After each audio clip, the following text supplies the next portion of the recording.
पापा, बड़ी मुश्किल से मुझे इस कॉलेज में एडमिशन मिल रहा है। मैंने फॉर्म भी भर दिया है। मैं सब कुछ अच्छे से मैनेज कर लूंगा। प्लीज रोकिए मत ना पापा, जाने दीजिए ना प्लीज। खुद उठता नहीं है, एक अंडा तक उबालने नहीं आता और बोल रहा है सब कुछ मैनेज कर लूंगा। मम्मी, जाने के पहले आपसे क्रैश कोर्स ले लूंगा बस। अरुण बेटा, तो यही कॉलेज में एडमिशन ले ले। अपने नूरगढ़ में भी तो एक इंजीनियरिंग कॉलेज है। पापा, नूरगढ़ एलपी इंजीनियरिंग कॉलेज हरिद्वार, वहां एडमिशन मिल रही है मुझे। वो कॉलेज इस कॉलेज से मच बेटर है।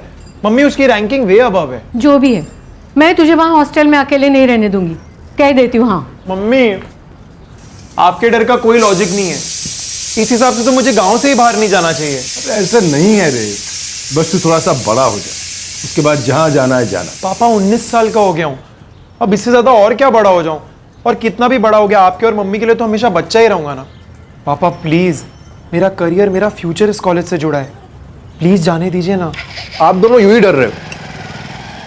जब तक ये बाहर निकलेगा नहीं तो सीखेगा कैसे? और 1 महीने में डब्बू से डब्बू बच्चे सही हो जाते हैं हॉस्टल में। और तो खैर स्मार्ट है। विक्की, मम्मी पापा देखो, हम दोनों में से अरुण हमेशा पढ़ाई में स्मार्ट रहा है। हमेशा स्कूल में फर्स्ट या सेकेंड ही आता था। और एलपी इंजीनियरिंग कॉलेज जहाँ पढ़ने जा रहा है, टॉप का कॉलेज है। आप ही मेरे सच्चे भाई हो। सच्चे भाई के बच्चे? भैया को पहले से पटा के रखा है ना? पटाया नहीं मम्मी, सिर्फ समझाया है। भैया ने सारी डिटेल्स देख ली इंटरनेट पे। हॉस्टल कैसा है, कॉलेज कैसा है, सब कुछ हो गया है। हाँ पा, कोई दिक्कत नहीं होगी। मैं खुद जाकर इसे सेटल कराऊंगा और टाइम टू टाइम खबर भी लूंगा। विकी, लेकिन अभी भी ये बच्चा है। पापा, यहाँ की बात अलग है। हम सब यहाँ हैं इसलिए प्रोटेक्टेड रहा है। जब ये हॉस्टल में अकेला रहेगा ना तो अपने आप इंडिपेंडेंट बन जाएगा। प्लीज पापा, हाँ बोल दीजिए ना प्लीज।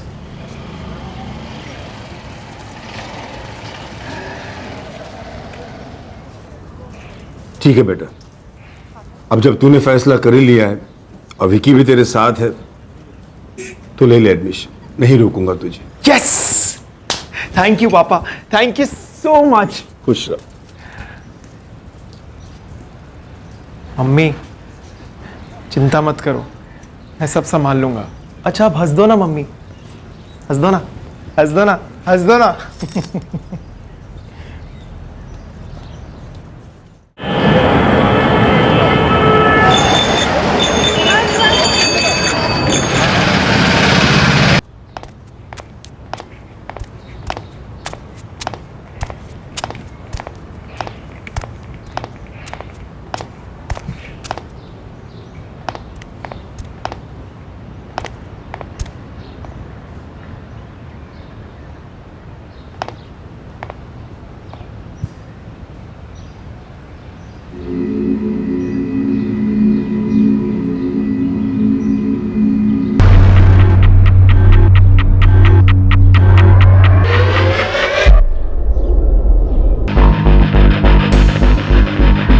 अरुण गुप्ता नाम है सर, एमबीए का स्टूडेंट था।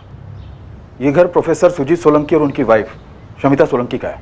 उन्होंने ही सुबह रिपोर्ट किया था हमें सर। ये अरुण किराएदार था इस घर में? नहीं सर, सुजीत सोलंकी अरुण के प्रोफेसर थे। एमबीए कंप्लीट करने में उसकी हेल्प कर रहे थे, कम से कम खर्चे में। एक फैमिली फंक्शन था लखनऊ में। मेरी वाइफ शमिता के कज़न के बेटे का नामकरण था। 4 दिन पहले गए थे, आज सुबह 8:30 के आसपास लौटे हम।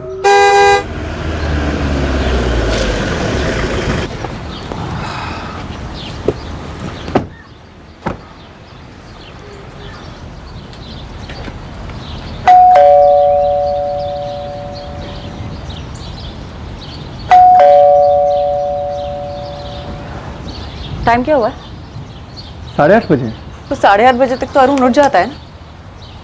The number you have called is currently switched off. उसका फोन तो स्विच ऑफ आ रहा है। फिर मैंने शमिता से घर की चाबी ली और दरवाजा खोला।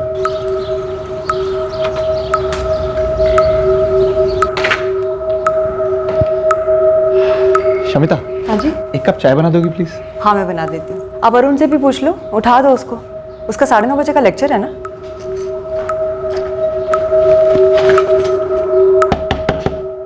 अरुण, अरुण,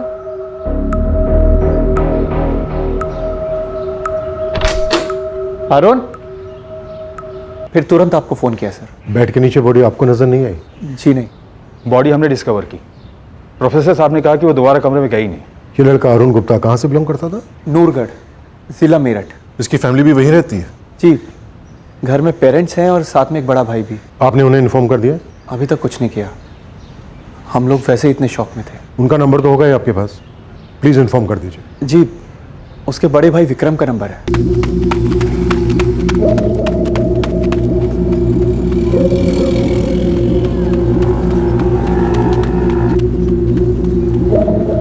चलो बेटा, बाबूराम जी से कहना कि जब भी यहाँ से गुजरना हो तो पेमेंट कर दे, टेंशन न ले। जी मालिक। क्या बात है विकी? हरिद्वार से फोन आया था। अच्छा, अरुण का फोन था? पैसे वैसे चाहिए उसे? प्रोफेसर सुजीत का फोन आया था। क्या बात है विकी, इतना परेशान क्यों है? विकी, पापा मैंने मम्मी को भी कुछ नहीं बताया अभी तक। हरिद्वार में सब ठीक तो है ना बेटा? पापा अरुण, क्या हुआ अरुण को? सब ठीक तो है ना बेटा? तो कुछ बोलता क्यों नहीं विकी? क्या हुआ अरुण को? Brain haemorrhage. हेवी ब्लीडिंग हुई है, लेकिन मौत सफोकेशन से हुई है। गला घोंट दिया गया।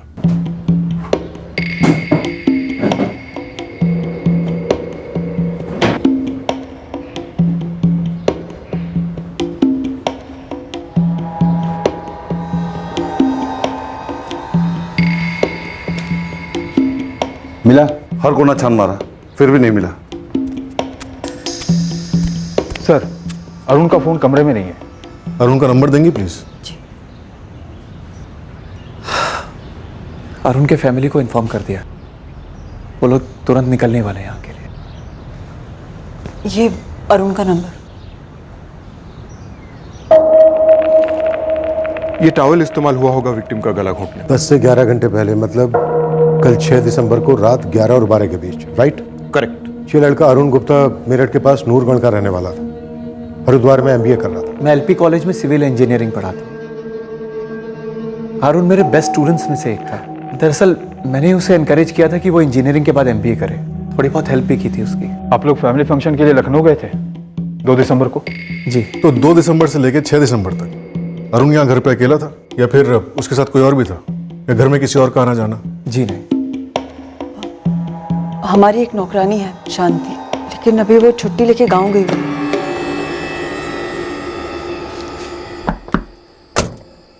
अरुण, कल सुबह हम लोग लखनऊ जा रहे हैं। जी सर, आपने बताया था। हाँ, और शांति भी 4 दिन की छुट्टी पे जा रही है, तो तुम घर में अकेले रहोगे, मैनेज कर पाओगे ना? Of course sir, no problem, मैं बाहर खा लूंगा।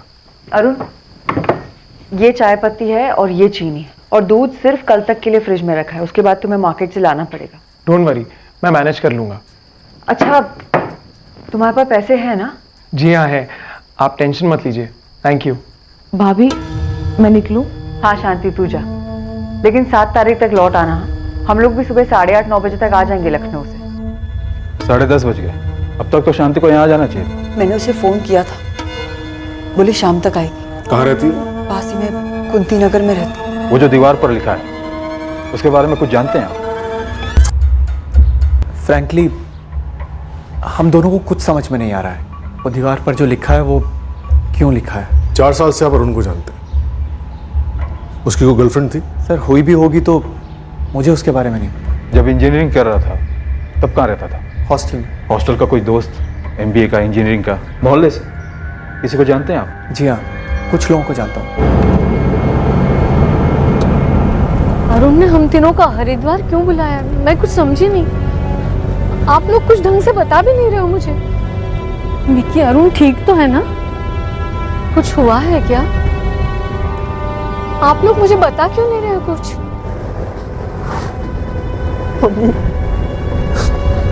मम्मी, अरुण।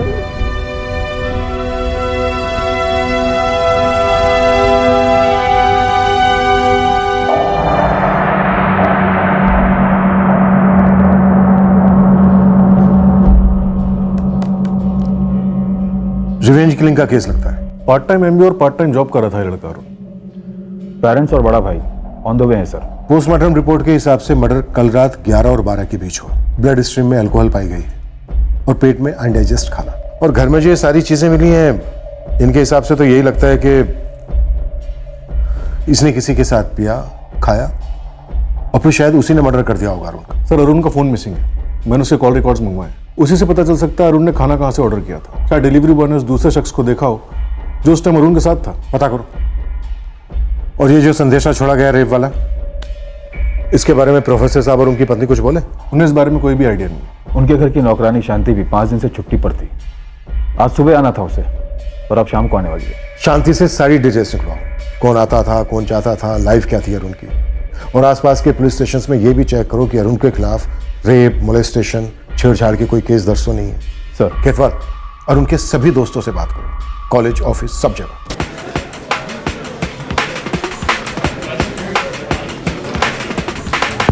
अरुण का कोई लड़की वाला चक्कर? नो सर, हमने तो कभी कॉलेज में सुना ही नहीं। हर प्रोफेसर हमेशा अरुण गुप्ता की मिसाल देता है। टॉपर जो था। अच्छा, तुम लोग अरुण के जूनियर्स हो, करंट स्टूडेंट्स हो। अरुण के क्लासमेट्स कहाँ मिलेंगे? और हॉस्टल में उसका रूममेट कौन था? करण था ना सर, बेस्ट फ्रेंड भी और रूममेट भी। कहाँ मिलेगा ये करण? यही हरिद्वार में सर, एक सिविल इंजीनियरिंग फॉर्म ज्वाइन की थी उसने। उसका कोई नंबर है तुम्हारे पास?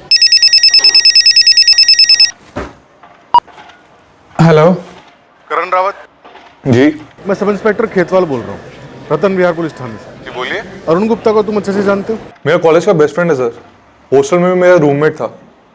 क्या बात है सर? अरुण अब इस दुनिया में नहीं रहा, इज डेड। क्या क्या बोल रहे हैं आप? कैसे, कब? मुझे तुमसे अरुण के बारे में बहुत ही अर्जेंट बात करनी है। तुम इस वक्त कहाँ पे हो? सर मैं इस वक्त राय वाला साइड पर हूँ। तुम जल्द से जल्द कब तक आ सकते हो? मैं अभी निकलता हूँ सर, पर आप मुझे बताएंगे ये सब कैसे हुआ और कब हुआ? नाम है अरुण गुप्ता, उम्र 23 साल। उसका फोटो भेजा है, रिकॉर्ड चेक करो। 23 साल का अरुण गुप्ता है। इसके खिलाफ कोई रेप या अटेम्प्ट टू रेप की कंप्लेन है आपके थाने में? हाँ। कोई पेंडिंग केस है? 4 साल से हरिद्वार में है। हर पेंडिंग केस, बेल केस सब चेक कर लो, कुछ भी छूटना नहीं चाहिए। इन 4 सालों में उसने अपने भविष्य की मजबूत नींव रखने में कुछ कामयाबी हासिल की थी। अरुण एक मेहनती, पढ़ाकू और गुड स्टूडेंट के नाम से जाना जाता था। उसकी मिसालें दी जाती थी। क्या अरुण के व्यक्तित्व का कोई ऐसा पहलू था जिसके बारे में किसी को पता नहीं था? अरुण जहां रह रहा था उस घर में उस रात क्या हुआ था, ये सवाल अरुण के सभी जानने वालों के मन में उठ रहा था। मैं कैसे बता सकती हूँ कौन आया था? मैं तो उस रात 1 दिसंबर को छुट्टी पर थी और उसके अगले दिन मेम साहब सुबह सुबह लखनऊ के लिए निकल गए। उस दिन के बाद मैं आज काम पर आई हूँ। छुट्टी पर जाने से पहले, जब से अरुण उस घर में रह रहा है, उसके किसी दोस्त को आते हुए देखा तुमने? नहीं। कभी नहीं? नहीं साहब, नहीं देखा है। कब से काम कर रही हो? 2 साल। करण भी मेरा स्टूडेंट था, अच्छा स्टूडेंट था, अरुण की तरह। 5 और 6 दिसंबर के बीच की रात अरुण के साथ कोई था, ड्रिंक्स ली गई, खाना खाया गया और उसके बाद अरुण का मर्डर हो जाता। मुझे तो पता भी नहीं था कि अरुण पीता है। मतलब अरुण ने इससे पहले कभी भी घर पर ड्रिंक्स नहीं ली? हमारे घर पर कभी नहीं। अगर हॉस्टल में कभी ली हो तो बात अलग है। दीवार पर ये रेप वेप के बारे में लिखा जाना इतना घिनौना और भद्दा है कि ये सब कुछ हम अरुण के साथ रिलेट नहीं कर पा रहे। अच्छा, अरुण कभी किसी फ्रेंड को घर पे लेके आया? कोई भी लड़का या लड़की? सर 6 महीने से हमारे साथ रह रहा था। इस दौरान मैंने तो कभी नहीं देखा। अच्छा लड़का था अरुण, काम भी करता था, पढ़ाई भी करता था। मम्मी का रोना रोक ही नहीं रहा है। लाडला था अरुण उनका। पापा मम्मी को संभालने की कोशिश कर रहे हैं।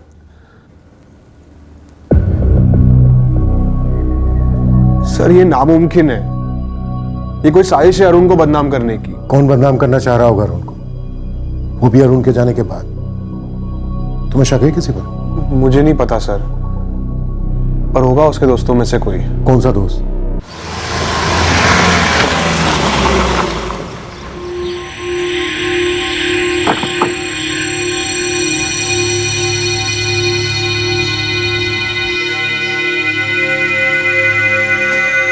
बॉडी शाम तक हैंडओवर कर दी जाएगी।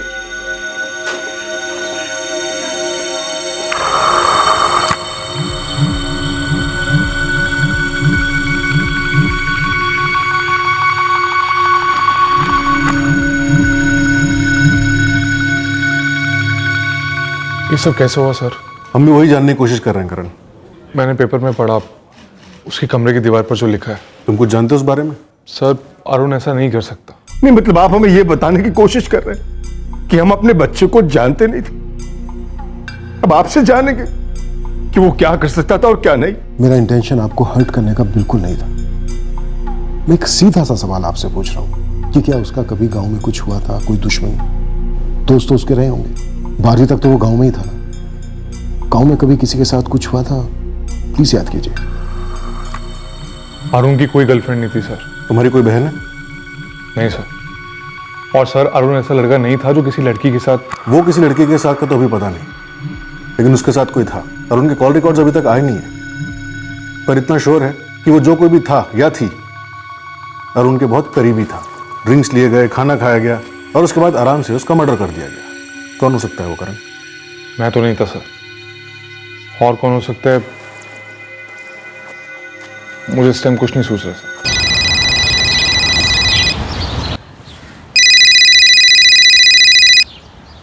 हाँ विक्की भैया। मयंक, हाल ही में तेरी अरुण से बात हुई थी कभी? नहीं भैया, हाँ कुछ 1 आध महीने पहले हुई थी, वो भी कुछ खास नहीं, सिर्फ हाय हेलो। क्या हुआ भैया? अरुण ने कभी किसी लड़की गर्लफ्रेंड वगैरह का जिक्र किया तुझसे? कोई रिलेशनशिप या कुछ? नहीं तो, लेकिन माजरा क्या है भैया? मैं बाद में बात करता हूँ। हेलो हेलो विक्की भैया। ये मयंक की स्कूल फ्रेंड है? हाँ सर, दोनों पहली से 12वीं तक साथ ही पढ़े थे गांव में। अरुण का एडमिशन यहाँ हो गया और मयंक का गांव के कॉलेज में। किसी लड़की का लफड़ा था जरूर। ये जो मैसेज छोड़ा इससे तो यही लगता है कि रिवेंज के लिए, मेरा मतलब बदले की भावना से किया गया मर्डर लगता है। मेरा बच्चा इतनी गिरी हुई हरकत कर ही नहीं सकता। ये माजरा कुछ और है। क्या है ये आप पता कीजिए। ओके करण, बात करो अपने सारे बैचमेट से, छोटी से छोटी डिटेल भी काम की होगी। मैं जो हेल्प कर सकता हूँ करूंगा। अरुण मेरा बहुत ही क्लोज दोस्त था सर।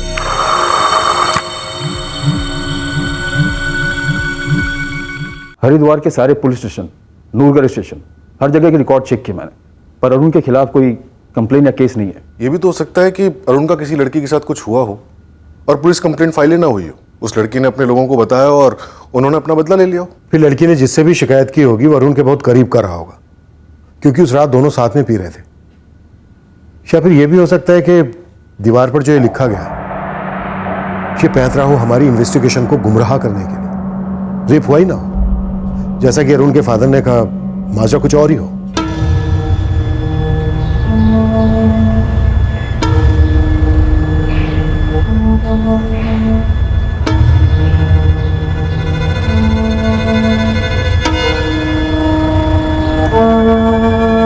प्रोफेसर सुजीत और उनकी पत्नी शमिता दोनों बड़े दिल वाले, इतनी हेल्प कर रहे थे अरुण की, जो अरुण को अपने घर में रहने दिया, अच्छे से देखभाल की उसकी। कहीं ऐसा तो नहीं है कि इस अच्छाई में कोई खटास आ गया हो? मतलब शमिता? कहीं ऐसा तो नहीं कि अरुण ने कोई लकीर पार की हो और जो कुछ भी हुआ होगा वो घर के भीतर घर वालों के बीच हुआ हो। शायद उस रात उस घर में बाहर से कोई आया ही नहीं। तो फिर वो जो खाना ऑर्डर किया गया था उसका क्या? डब्बे थे और उन पर किसी रेस्टोरेंट की मार्किंग नहीं थी। हमारी टीम स्कैनिंग कर रही है इलाके के सारे रेस्टोरेंट और ढाबों की, पर ऐसा कोई रेस्टोरेंट सामने नहीं आया जहां से प्रोफेसर के घर पार्सल भेजा गया हो। तो फिर सुजीत और शमिता अगली सुबह लखनऊ से आए नहीं होंगे। मेरा मतलब वो कहीं गए नहीं होंगे। सर वो हम बैक चेक कर सकते हैं। पता करो लखनऊ में इनके किसी रिश्तेदार के यहाँ कोई नामकरण था भी या नहीं, और अगर था तो ये वहां पर गए भी थे या नहीं गए थे, और गए थे तो वहां से कब निकले। Right sir. और इनकी वो नौकरानी शांति, क्या ये वाकई में छुट्टी पर थी या इसे छुट्टी पर जाने के लिए कहा गया, या फिर ये भी कहीं नहीं गई, वही थी? इस सब में ये भी शामिल है।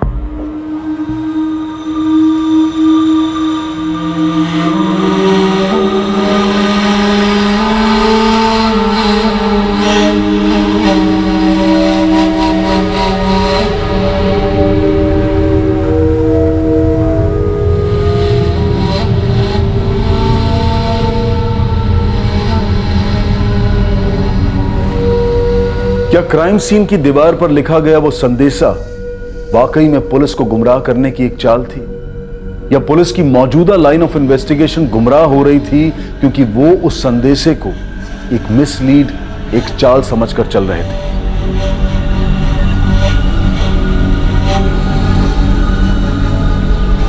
ये कैसा अजीब सा सवाल है सर? सीधा सवाल है चरण जी। आपके पड़ोस में एक 23 साल के नौजवान का भयंकर कत्ल हुआ है।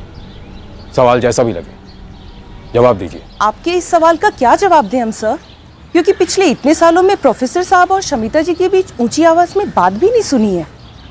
और पिछले 6 सालों से हम अच्छे पड़ोसी हैं सर। ढूंढने जाएंगे तो ऐसी डिसेंट फैमिली नहीं मिलेगी। पर हाँ, उनके घर के अंदर चुपचाप कुछ पक रहा था तो हम क्या कह सकते हैं, लेकिन हमें नहीं लगता कि ऐसा कुछ था कभी। अंदर मतलब हमारे घर के अंदर? आपका सवाल क्या है, क्लियरली पूछेंगे आप? शमिता जी, मैं क्लियरली पूछ रहा हूं, क्या ये सारी कहानी मनगढ़ंत है? अरुण का मर्डर हुआ है सर। लाश मनगढ़ंत कैसे हो सकती है? बोल क्या रहे हैं आप? जी मैं सब इंस्पेक्टर खेतवाल बोल रहा हूं। आप शमिता सुजीत सोलंकी के चचेरे भाई हैं? श्रीकांत जी, आप बता सकते हैं कि शमिता जी से आप आखिरी बार कब और कहां मिले थे?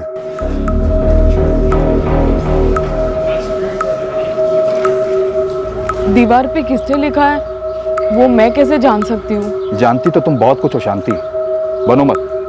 2 साल से काम कर रही हो, इस घर में रहने वालों की नस नस से वाकिफ हो तुम। दिन में काफी टाइम घर में ही काम करती हो ना तुम? करती हूँ साहब, पर डरो मत। मैं ये नहीं कह रहा कि तुमने कुछ किया है, किसी और ने किया, पर शायद तुम कुछ जानती हो। जो कुछ भी जानती हो साफ साफ बता दो। शांति, तुमने खुद छुट्टी ली थी या तुम्हारी शमिता भाभी ने तुम्हें छुट्टी पर जाने को कहा था? छुट्टी मैंने खुद से ली थी।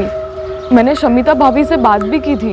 क्यों गोल गोल सर्कल में बात कर रहे हैं आप? मैं आपका हिंट अच्छी तरह समझ रही हूँ। आप यही कहना चाहते हैं ना कि अरुण की और मेरे बीच अफेयर था और ये बात मेरे पति को पता चल गई, इसलिए गुस्से में आकर मेरे पति ने अरुण का मर्डर कर दिया और अब मैं अपने पति को बचाने की कोशिश कर रही हूँ। यस, मिसेस शमिता सोलंकी, क्या सब कुछ ऐसा ही है?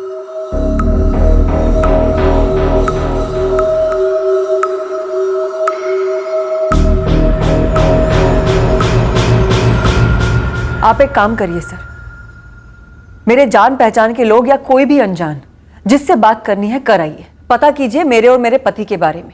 मैं आपको दावे के साथ कहती हूँ कि आप जान जाएंगे कि आप बिल्कुल गलत तालाब में जाल फेंक रहे हैं।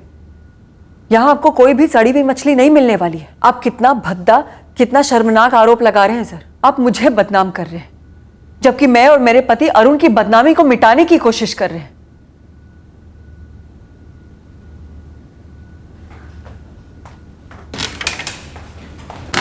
सर, प्रोफेसर और शमिता दोनों लखनऊ में नामकरण के लिए गए थे। 4 दिन वहीं पर ही थे। 2 दिसंबर को वहां पहुंचे थे और 6 दिसंबर की रात को वहां से निकले थे। पवन को कुछ मिला? अभी तक तो कुछ नहीं सर। तो फिर उस रात वाकई में कोई बाहर से अंदर आया था, क्योंकि अंदर की बात तो नहीं लगती। नहीं पापा, किसी लड़की का जिक्र तक नहीं हुआ कभी।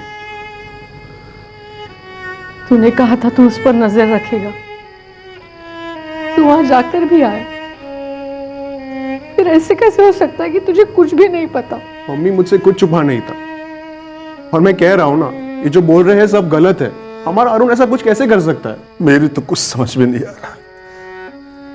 कभी तो लगता है कि ये नामुमकिन है। हमारा अरुण ऐसा कुछ कर ही नहीं सकता। किसी ने जरूर उसका नाम खराब करने के लिए उस पर इल्जाम लगाया है। कभी लगता है कि शायद हमारा बेटा बदल तो नहीं गया था, वाकई ऐसा कुछ था और किसी ने हमारे बच्चे को जान से मार दिया। इतना ब्राइट स्टूडेंट, कितना बढ़िया फ्यूचर था उसके सामने। शमिता उसके माँ बाप से, उसके भाई से आंखें नहीं मिला पा रहा था। मैं इतने सारे सवाल पूछ रहे थे मुझसे, जिन सवालों का कोई जवाब नहीं था मेरे पास। पुलिस भी मुझसे बहुत सारे सवाल पूछ रही थी। उन्हें शक है कि उन्हें शक है कि उस रात बाहर से कोई अंदर आया ही नहीं था। जो कुछ भी हुआ है वो हमने, आपने और मैंने मिलकर किया है।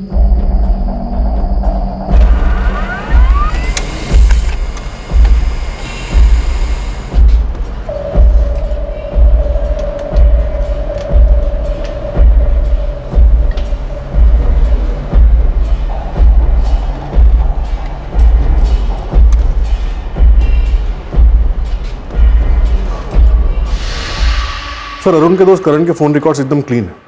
कत्ल की रात वो अपनी साइड रायवाला पे था। शमिता और प्रोफेसर सुजीत के भी रिकॉर्ड्स में ऐसा कुछ है नहीं। और अरुण के फोन रिकॉर्ड से भी कुछ नहीं मिला? नो सर, किसी भी रेस्टोरेंट को कोई भी कॉल नहीं किया गया।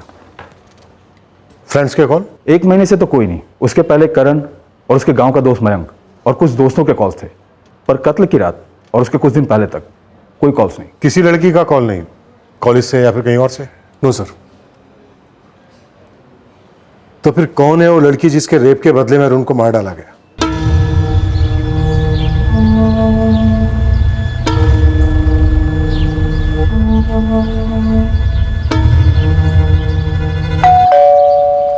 शांति, वो नौकरानी, उसका भी कोई एंगल नहीं बनता। मैंने चेक किया, कॉलोनी के काफी घरों में काम करती है वो, सभी जगह से क्लीन चिट है। सर, अगर शांति और अरुण के बीच कुछ होता तो कोई ना कोई सुराग जरूर निकलता। तो फिर कौन? शायद खाना डिलीवर करने वाले ने मर्डर कर दिया हो। खाने के डब्बे कहां से आए थे ये अभी तक हमें पता नहीं चला। सर, अभी भी हमारी टीम स्कैन कर रही है सारे फूड जॉइंट्स, पर नो सक्सेस सर। लगता है हमारा पहला अनुमान ही सही है, खाना कहीं बाहर से आया ही नहीं। सर, अगर घर के अंदर ही अंदर कुछ हुआ हो तब भी हमारे पास कोई ठोस सबूत नहीं है जिससे हम इस शमिता और सुजीत को धर सके। कहीं अतीत के किसी कांड का बदला तो नहीं? अरुण का अतीत क्या था, पता करो।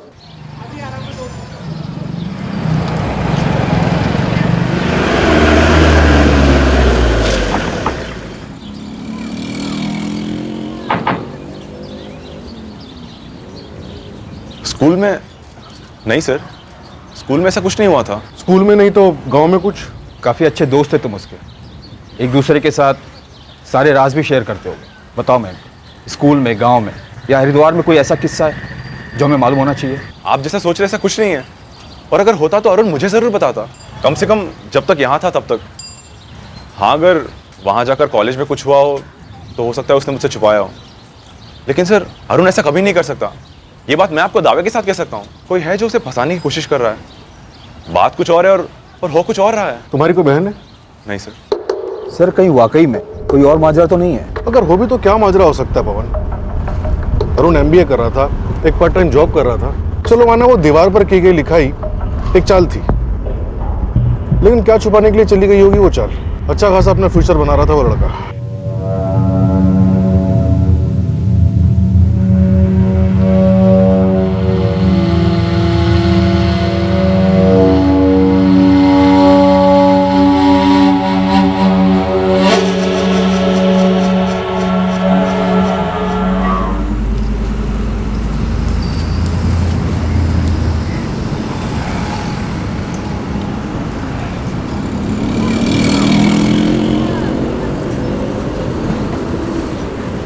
हाय। तो बताओ, ऐसी क्या बात है जो तुम मुझसे कॉलेज में नहीं कर सकते? मेघा, वो कुछ फीलिंग्स हैं फीलिंग्स? मेरे दिल में तुम्हारे लिए, सोचा बोल देना चाहिए। अरुण, इतना टाइम क्यों लगा दिया बोलने में?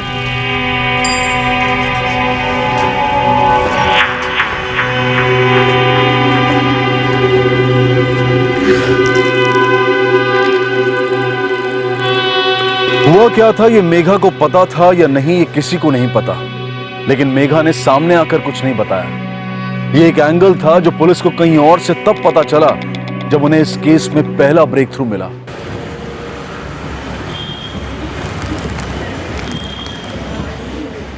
हाँ साहब, ये हमारे यहाँ का डब्बा है। ये KP मतलब कढ़ाई पनीर और ये MKD मतलब माँ की दाल। ये मेरे लिखा हुआ है, इससे पार्सल भेजने में आसानी होती है सर। ये बंदा जानते हो उसे? अरे ये तो वही लड़का है ना जिसका 4 दिन पहले मर्डर हुआ था। लड़के को पहचानते हो, ये भी जानते हो कि मर्डर हुआ है, फिर भी सामने से आया नहीं हमें बताने। ये खाना तुम्हारे यहाँ से लेता था। साहब, ये लड़का अरुण कभी फोन करके खाना नहीं मंगाता था, खुद आता था और खाना खाता था, कभी पैक करा के भी ले जाता था। 6 की रात को भी आया था? हाँ साहब। योगेश जी, 1 कढ़ाई पनीर, 1 माँ की दाल और 8 रोटियां। गर्मा गर्म रोटियां देता हूँ, बस एक 20 मिनट बैठो जरा। ठीक है, मैं वेट करता हूँ। हाँ हाँ। 8 रोटियां? कोई और भी था उसके साथ? हाँ साहब, कोई था, उसका दोस्त मालूम हो रहा था। 1 कढ़ाई पनीर, माँ की दाल, 8 रोटी पार्सल।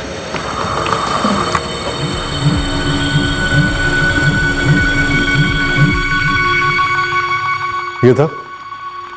ये तो करण है साहब, अरुण के कॉलेज का दोस्त। ये भी ढाबे पे आया करता था, लेकिन उस दिन ये नहीं था। ये तो प्रोफेसर साहब हैं। ये भी नहीं थे साहब। तो फिर कौन योगेश? कौन था उस रात उसके साथ? ये तो नहीं था।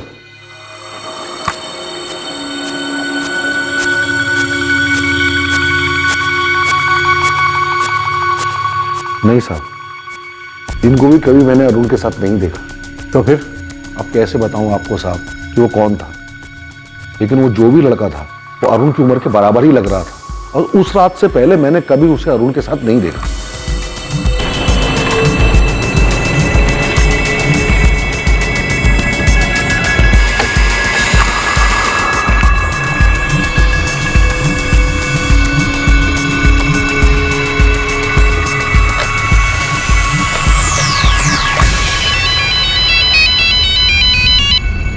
हाँ पवन, कुछ मिला? मिल गया, लग गया निशान।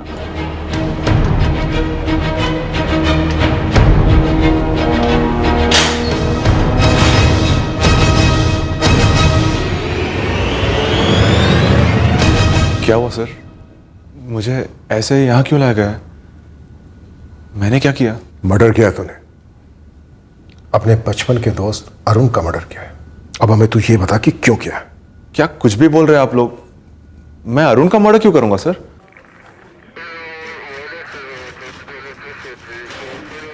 उस रात अरुण के साथ यही लड़का था, लेकिन इसका नाम अब नहीं मालूम मुझे। कोई नहीं,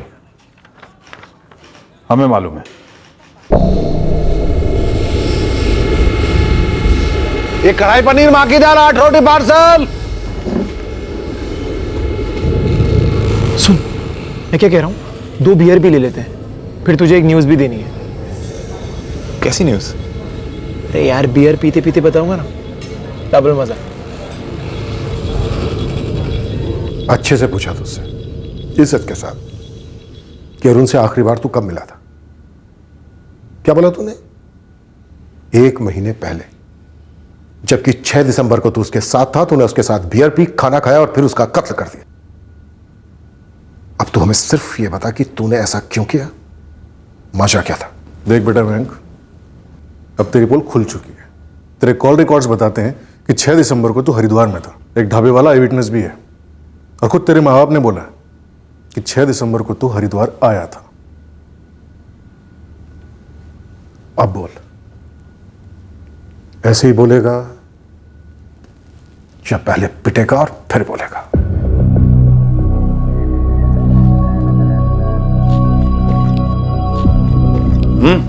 चल बता, क्या बात है? तुझे याद है, तू मुझे मेघा को लेकर चिढ़ाता था? हाँ तो? सही चिढ़ाता था। क्या मतलब? मतलब ये कि मेघा अच्छी लड़की है, बहुत अच्छी लड़की। और ये तुझे अचानक अब पता चला? नहीं रे, पता तो पहले ही था, लेकिन अब थोड़े दिनों से ऐसा लग रहा है कि मैं भी उसे लाइक करता हूं।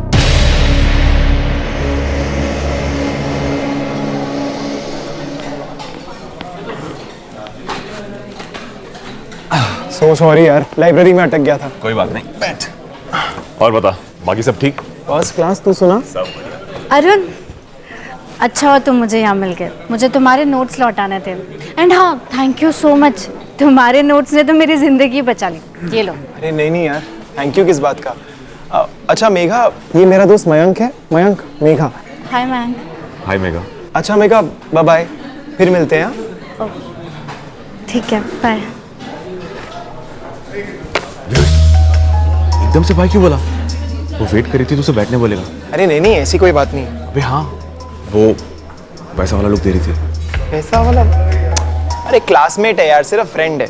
मतलब सिर्फ फ्रेंड, गर्लफ्रेंड नहीं? अरे नहीं नहीं यार, ऐसा कुछ नहीं है। साले, तू तो हमेशा से बोलते आया कि तुम दोनों सिर्फ फ्रेंड्स हो और तुम्हारे बीच ऐसा कुछ नहीं है। पिछली बार भी जब मैंने तुझे फोन किया था, तब भी मैंने तुझसे मेघा के बारे में पूछा था, और तब भी तूने मुझे यही कहा कि तुम दोनों सिर्फ फ्रेंड्स हो। अरे तब मैंने उसे प्रपोज नहीं किया था ना यार। लेकिन तूने कभी बताया नहीं तुझसे प्रपोज करने वाला है। अरे यार, तो अब बता रहा हूँ। तुझे याद है जब तूने मुझे कहा था कि वो मुझे लाइक करती है? उसके बाद मुझे ऐसा रियलाइज हुआ कि शायद मैं भी उसे लाइक करता हूँ, तो कर दिया प्रपोज। और फिर क्या, वो बोली कि इतना टाइम क्यों लगा दिया प्रपोज करने में। स्माइल किया और हाथ पकड़ा तो करंट। यार बता नहीं सकता कि क्या फीलिंग है। हम दोनों की ऐसी ट्यूनिंग है ना कि बिना कुछ बोले ही सब कुछ समझ आ जाता है। वो होता है ना टेलीपैथी की तरह, बस यही न्यूज़ थी। अरुण ने कहा था कि उसे मेघा में कोई इंटरेस्ट नहीं है, और फिर मुझे बिना बोले उसने उसे प्रपोज कर दिया, जबकि मैं वेट कर रहा था मेघा को प्रपोज करने के लिए। एक दिन मैं अरुण को मिलने उसके कॉलेज गया था, उसका वेट कर रहा था कैंटीन में, जब हाय मयंक। हाय मेघा। अरुण का वेट कर रहे हो? हाँ, वो क्लास में है। वैसे तुम भी सेम क्लास में हो ना? हाँ, लेकिन मैं ना इतनी सिंसियर नहीं हूँ, मुझे बंक करके एंजॉय करने में बड़ा मजा आता है। मतलब तुम मेरी जैसी हो। मेरी और मेघा की खूब जमी, दोस्ती हुई, हमने नंबर्स भी एक्सचेंज कर लिए। मेघा और मैं फ़ोन पर भी चैट करने लगे थे। मैं रेगुलरली मेघा से मिलने यहाँ आने लगा, कुछ ज़्यादा ही रेगुलरली। तो तुझे प्यार हो गया था मेघा से? हाँ सर। अरुण को उसमें कोई इंटरेस्ट नहीं था, मैं उसे प्रपोज करने वाला था सर, और तभी उस अरुण ने। यार मैं भी कितना बेवकूफ था, पूरे कॉलेज के वक्त समझ ही नहीं पाया कि वो भी मुझे लाइक करती है। पर कोई बात नहीं, देर है दुरुस्त है। ऐसे एक बात बताऊं, एक तरीके से ना ठीक ही हुआ। अब देखना, मेरी जॉब भी है, डेट पर लेकर जाने में भी दिक्कत नहीं होगी। और वैसे भी अब हम दोनों सीरियस हैं। क्या अबे तू कुछ बोलेगा या ऐसे ही चुप रहेगा? अगर मैं ये कहूं कि मुझे भी मेघा से प्यार है और मैं भी उसे प्रपोज करने वाला था तो मैं तुझे मार डालूंगा जान से। उस हिसाब से तो मुझे भी तुझे अब भी जान से मार देना चाहिए। ए मयंक, फालतू बात मत कर। तू क्या सच में मेघा को प्रपोज करने वाला था? वो दीवार पे मैंने ऐसे ही लिख दिया था सर, ताकि कभी पकड़ा ना जाऊं, क्योंकि मेरी कोई बहन नहीं है। लेकिन सर मुझे ऐसा नहीं करना चाहिए था। अरुण मेरे बचपन का दोस्त था और मैंने उसी के साथ इतना गलत किया। सर प्लीज मुझे माफ कर दीजिए सर। ये माफी की दलील है अब तू कोर्ट में देना। हम गुनहगार को पकड़कर सिर्फ कटघरे में खड़ा करते हैं। मैं सच कह रहा हूं, मुझे दिल से अपने किए पे पछतावा है सर प्लीज। अच्छी बात है तुझे पछतावा है, अब जेल में जमकर पछताना। खूब टाइम मिलेगा तुझे वहां पर, और शायद एक सीख भी मिल जाए कि किसी को रास्ते से हटाने से कोई लाइन क्लियर नहीं होती है। और रही बात मेघा की, अगर उसने अरुण को हाँ बोल दिया था तो तेरे लिए तो ना ही था ना। भूल जाता, उसे छोड़ देता। पहले था कुछ दिन दर्द के अंधेरे में, अब जिंदगी भर मायूसी के अंधेरे में रहेगा तो जिंदगी भर। सर मेघा को बुलाया है, ऑन द वे है। ये कैसे हो सकता है कि अरुण के फोन रिकॉर्ड से मेघा का नाम नहीं उभरा? सर वो लोग फोन पे बात नहीं करते थे, चैट ऐप यूज करते थे। जब तक कॉलेज में थे तो हार्डली बातें होती थी उनके बीच, वो भी आमने सामने, कैंटीन या लाइब्रेरी में। बाकी प्रपोज करने के बाद से सिर्फ चैट ऐप यूज होता था। आगे से सभी केसेस में, खास करके यंगस्टर्स के केसेस में, फोन रिकॉर्ड्स के साथ साथ चैट रिकॉर्ड्स भी निकलो। अगर ये हमने पहले से किया होता तो ये केस कब का क्लोज हो गया होता। तुम दोनों प्यार करते थे एक दूसरे से, अरुण का मर्डर हुआ, झूठा इल्जाम लगा उस पर, फिर भी तुम आगे नहीं आई पुलिस की हेल्प करने के लिए। मुझे कुछ समझ नहीं आ रहा था। मैं बहुत ज्यादा टूट चुकी थी और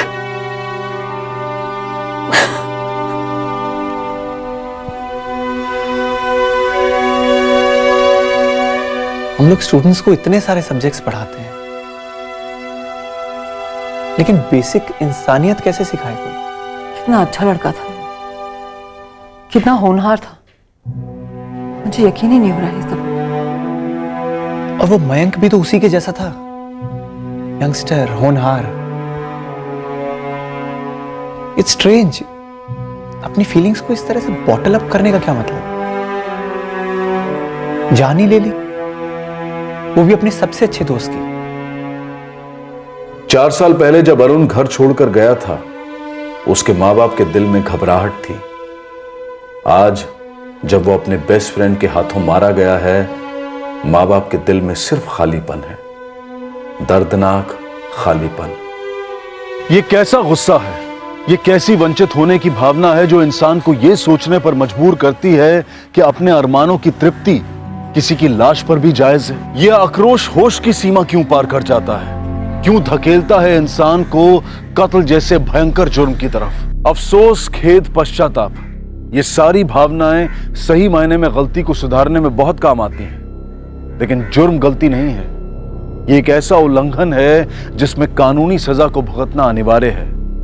ये इम्तिहान कंपलसरी है। मयंक पर आईपीसी की धारा 302 के तहत कत्ल के लिए और धारा 201 के तहत सबूत मिटाने के चार्जेस लगाए गए हैं।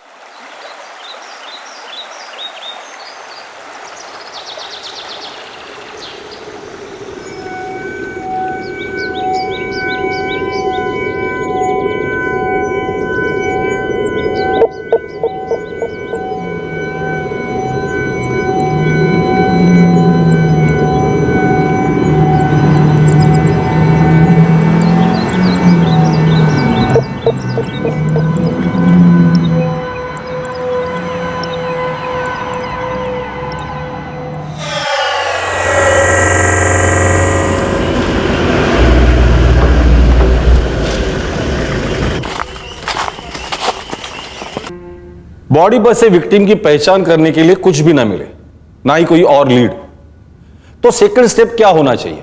इन्वेस्टिगेशन स्टार्ट कैसे होगी? मिसिंग कंप्लेंट से और पोस्टमार्टम की रिपोर्ट से पता चल जाएगा कि विक्टिम की एज क्या थी और टाइम ऑफ डेथ क्या था। लेकिन विक्टिम की फिजिकल डिटेल से मैच करती हुई कोई भी मिसिंग कंप्लेंट इलाके में दर्ज ना हो तो मे बी क्राइम सीन को दोबारा स्कैन करना चाहिए, शायद कुछ मिल जाए। बिल्कुल सही। इस केस में हम लोगों ने भी क्राइम सीन को दोबारा से स्कैन किया, तब जाके एक सुराग हाथ लगा, पर उस सुराग ने ऐसा खुलासा किया जिसे हम ढूंढ ही नहीं रहे थे। मतलब सर?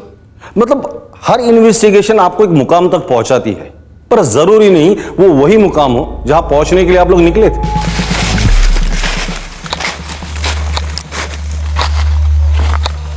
आइए सर, वो देखिए उधर।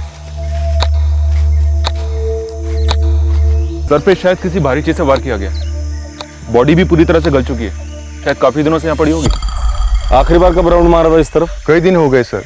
वैसे मैं और मेरा पार्टनर हर सोमवार को ये इलाका कवर करते हैं, पर दूसरी तरफ डबल ड्यूटी लगी थी, इसलिए कई दिनों बाद आज सुबह ही यहाँ आना हुआ। और उसी बीच लाश जंगल में फेंक दी होगी।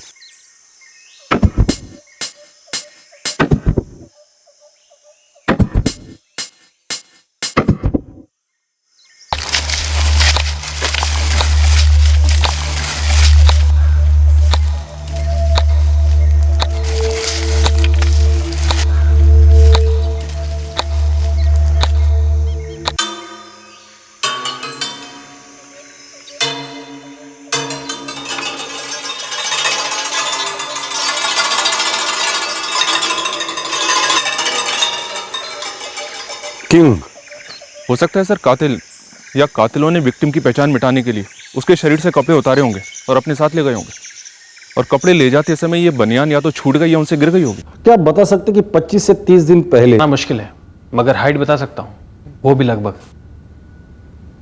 ये भी तो हो सकता है कि ये बनियान विक्टिम की है ही नहीं। लोग जंगल में कई चीजें फेंकते हैं, कूड़ा कचरा न जाने क्या क्या। ये बनियान भी वैसे ही फेंक दी होगी। हो सकता है कि जो लाश हमें मिली है उसका और इस बनियान का कोई लेना देना ही ना हो सकता है सर। क्राइम सीन से हमें बस यही एक लीड मिली है। एक दूसरी डिटेल है विक्टिम की उम्र 32 से 40 साल के बीच। एक काम करता हूँ सर, मिसिंग कंप्लेंट से शुरू करता हूँ और उसके बाद इस बनियान की भी इंक्वायरी करता हूँ। देखते हैं ये बनियान हमें कहाँ तक लेकर जाती है।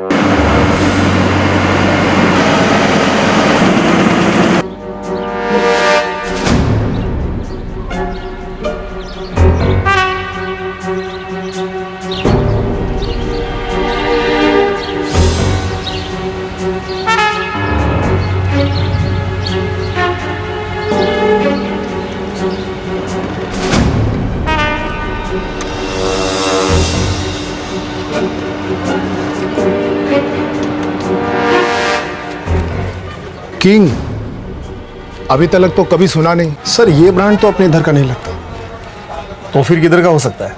बहुत मुश्किल है बताना, क्योंकि ये बनियान में छोटे मोटे ब्रांड भी काफ़ी चलते हैं। पर ये ब्रांड है तो सही, लेबल भी लगा हुआ है। लेकिन साहब, छोटे ब्रांड रास्ते पर भी तो बिकते हैं, ठेलों पर, वहाँ भी चेक कर लो।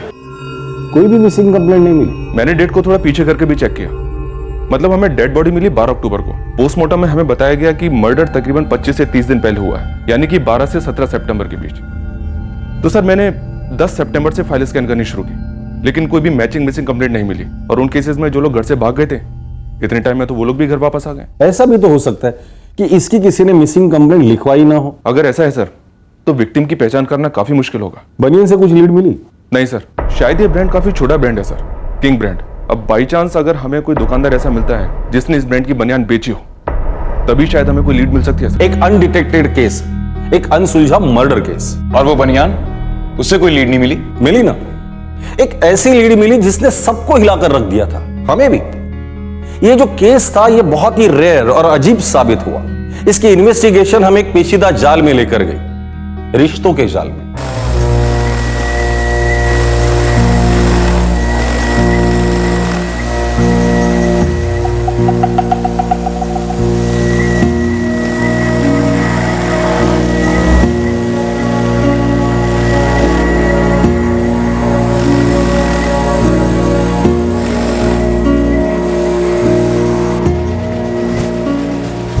सीमा काय आज भी नहीं आया?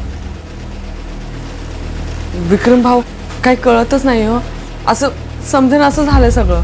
मैं और इंतजार नहीं कर सकता, इसकी पगार तो कटेगी।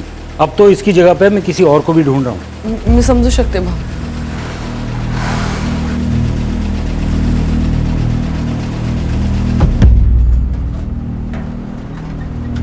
अरे भाई चलना, जल्दी करना, निकलना है, चल।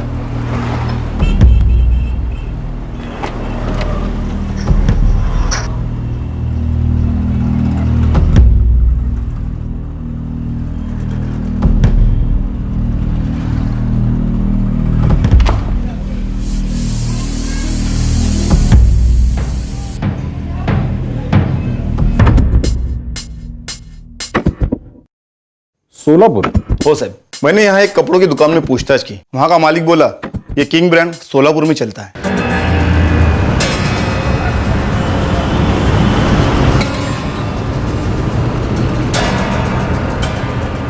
सोलापुर का लोकल ब्रांड है, बहुत ही छोटा, यवतमाल तक तो पहुँचता ही नहीं है। विक्टिम सोलापुर का हो सकता है सर। सोलापुर के सारे पुलिस स्टेशन को मिसिंग कंप्लेंट की रिक्वेस्ट भेज दो। Khadse circle police station Solapur. बोला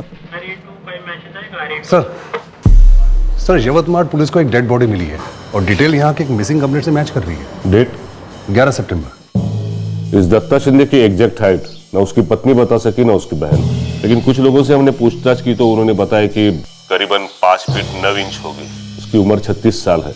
11 सितंबर से वो लापता है और आपने कहा मर्डर 25 से 30 दिन पहले हुआ है। हो सकता है हमें जो लाश मिली वो दत्ता शिंदे की है। बॉडी की हाइट 5 फीट 10 इंच है और ये भी तो हो सकता है कि दत्ता शिंदे की हाइट बताने में बाकी के लोगों ने गलती की हो सकता है। गोखले सर, लगता है ये बनियान हमें आगे तक लेकर जाएगी। रिक्शा।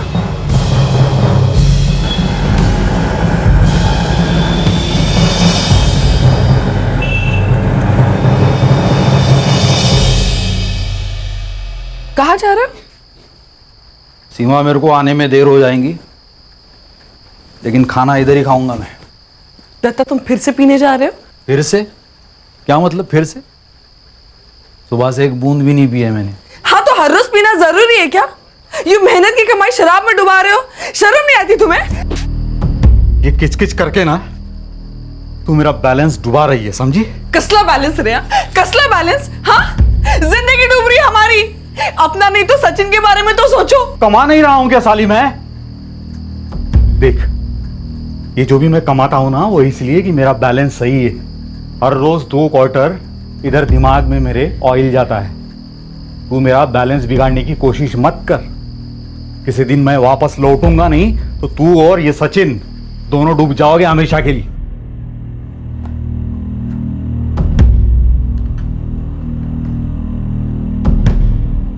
अरे तुमने कहा दत्ता शिंदे 11 सितंबर को गायब हुआ, फोटो पर भी यही लिखा है, पर कंप्लेंट तो 15 सितंबर को दर्ज हुई है। दत्ता की पत्नी सीमा और उसकी बहन सुजाता 15 सितंबर को ही आई थी। उनके पीने को लेकर बहुत झगड़े होते थे, लेकिन वो जितना भी पीते थे घर हमेशा लौटते थे, खाना खाते थे और फिर सो जाते थे। 11 सितंबर को भी ऐसे ही झगड़ा करके चले गए थे साहब। और अब 4 दिन बाद आ रही है मिसिंग रिपोर्ट लिखाने के लिए। 2 दिन तो मैं खुद उन्हें ढूंढती रही, फिर जब वो काम पर भी नहीं लौटे तो मैं उनकी छोटी बहन सुजाता के पास चली गई। हो सर, दादा कभी कभार झगड़ा करके हमारे घर रुक जाते थे। सीमा वहीनी को भी वही लगा कि दादा हमारे घर में है। फिर हम दोनों ने मिलकर उन्हें बहुत ढूंढा साहब, पर किसी को कुछ नहीं मालूम। इस दत्ता शिंदे की पीने की आदत को लेकर उसकी और उसकी पत्नी की सालों से मचमच चल रही थी। लगा कुछ दिन के लिए घर छोड़ के चला गया होगा। सर हमने पूरा सोलापुर खंगाला, रेलवे स्टेशन, बस स्टॉप, लेकिन ये दत्ता कहीं नहीं मिला। हर जगह हमने इसके फोटो, उसके डिटेल्स भेजे थे। लेकिन हमारे थाने में दत्ता का ना तो कोई फोटो आया और ना ही केस डिटेल। इस दत्ता का कोई यवतमाल कनेक्शन या उसकी बहन या बीवी का? नहीं सर। साहब ये मेरा दत्ता दादा नहीं है। ये कौन है ये? देखिए, मानता हूं कि ऐसे हालात में पहचानना बहुत मुश्किल है। तो फिर अब हमें ये क्यों दिखा रहे हो? सीमा जी, ये बनियान देखिए। ये बनियान हमें लाश के पास मिली है। क्या आपके पति इस ब्रांड की बनियान पहनते हैं?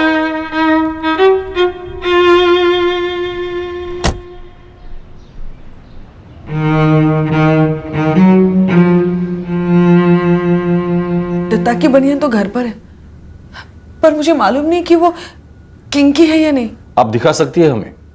दरअसल दत्ता की उम्र, हाइट और गायब होने का समय जो लाश हमें मिली है उससे मैच करता है। पर साहब, मेरा दत्ता दादा यवतमाळ क्यों जाएगा? हमारा कोई नहीं है वहां पे।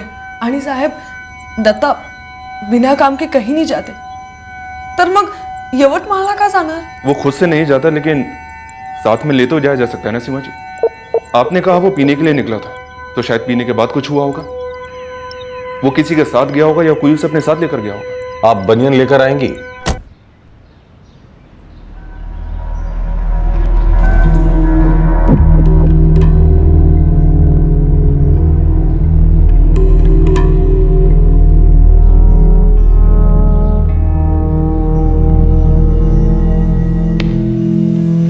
ही दत्ताची बनियान, वो फोटो मेरे दादा का नहीं है। उसको कोई क्यों मार डालेगा? उसकी किसी के साथ कोई दुश्मनी वगैरह नहीं थी साहब। दत्ता यवतमाळ पहुंच ही नहीं सकते। हम सीधे साधे गरीब कामगार लोग हैं साहब। मेहनत करके जो भी 2 पैसा जमाते थे उसे दत्ता दारू में उड़ा देते थे। और वो इतनी दूर यवतमाळ पहुंच ही नहीं सकते जहां पर हम में से कोई भी कभी भी नहीं गया साहब।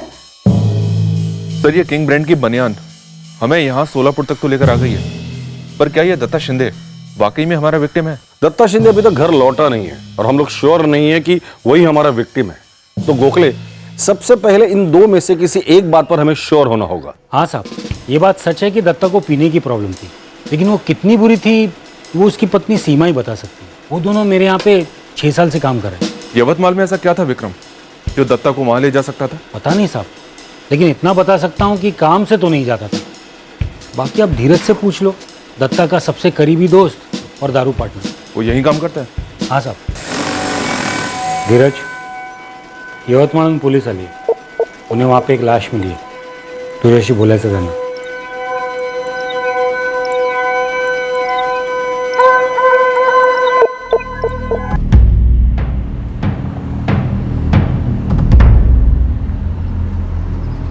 आशीष, एक पुलिस वाला आया है यवतमाल से। अच्छा, क्यों? वो दत्ता धीरज से बात कर रहा है। यवतमाल से?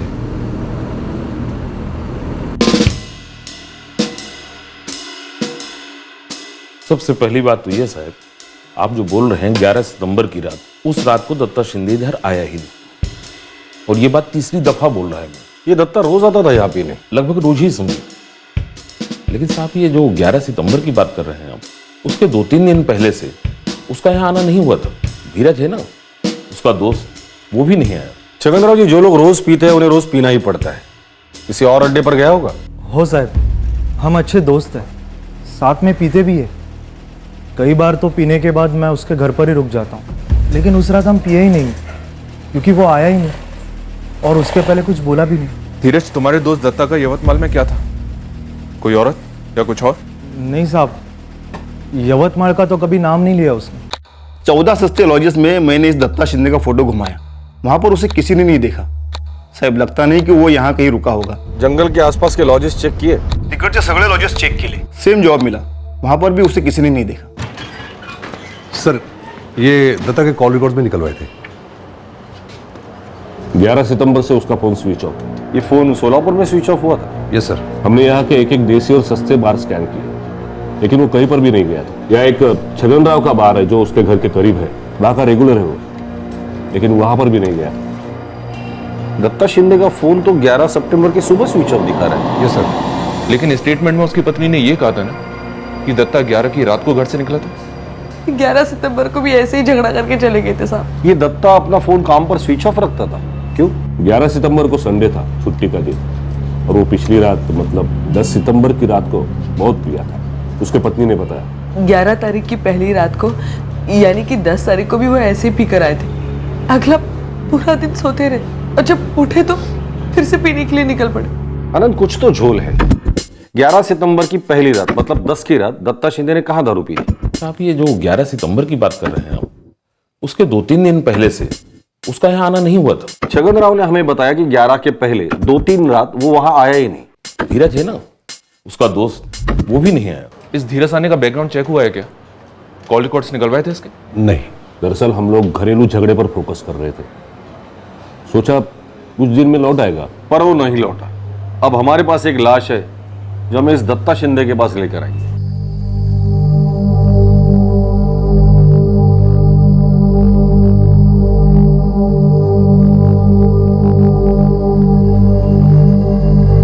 आता मला जायला पाहिजे। तुम बिल्कुल टेंशन मत लो, दादा लौट आएगा। वो लोग पुलिस लोग जो बोले ना बिल्कुल बराबर नहीं है। जो फोटो हमने देखा वो दादा हो ही नहीं सकता, शक्यच नाही।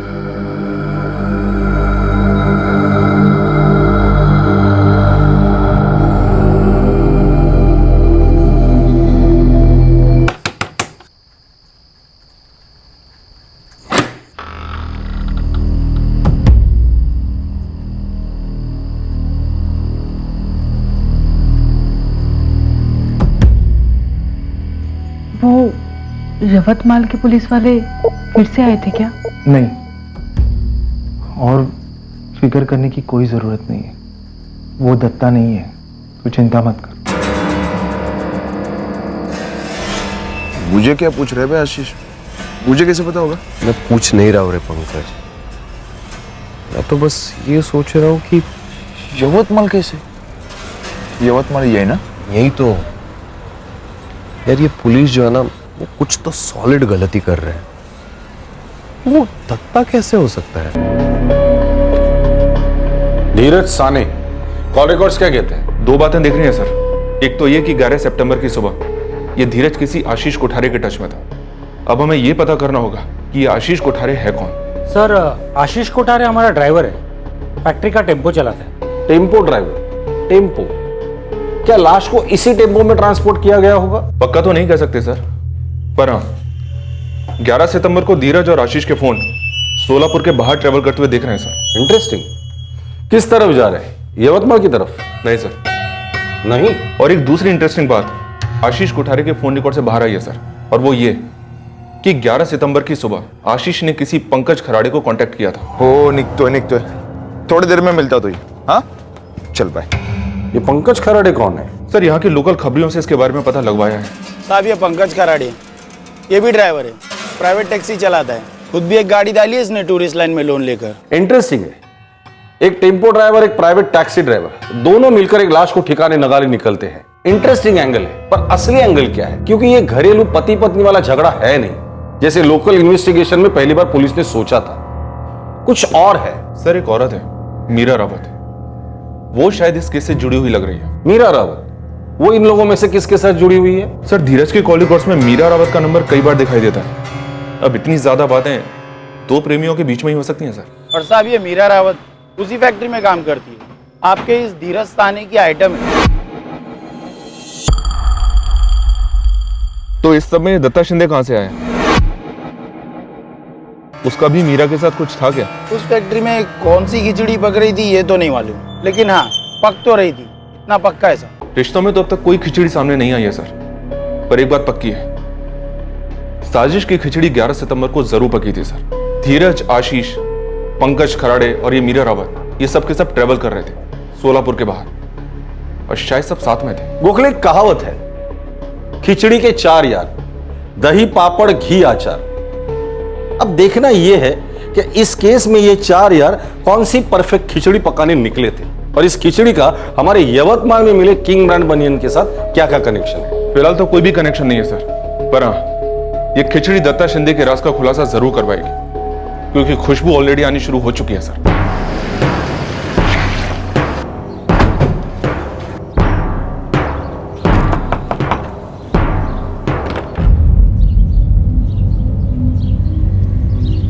जी?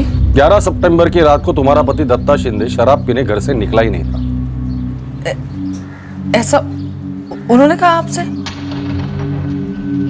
लेकिन वो है कहाँ और घर क्यों नहीं लौट रहा है? दत्ता ने हमें कुछ नहीं बताया, और हाँ, वो घर क्यों नहीं लौट रहा है इसका जवाब तुम हमें दोगे।